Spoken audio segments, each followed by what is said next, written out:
Kung magiging habit mo ang prayer, magiging lifestyle mo ang success. Kasi ang dasal, hindi lang basta salita. Ito'y pahinga ng puso, lakas ng loob, at paalala na may Diyos na laging nandyan. Kapag sanay kang manalangin, kahit sa gitna ng problema, marunong kang huminga, marunong kang magtiwala.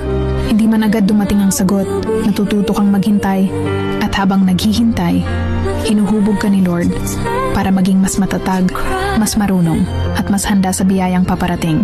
Ang taong may habit ng panalangin, may disiplina ng pananampalataya, hindi basta sumusuko, hindi madaling matalo, kasi alam niyang sa bawat laban, may kasamang Diyos na hindi kumakapit sa oras, kundi sa plano. Kaya kahit mahirap, tuloy lang sa pagdarasal, kasi minsan, hindi mo pa sinasabi, naririnig na niya.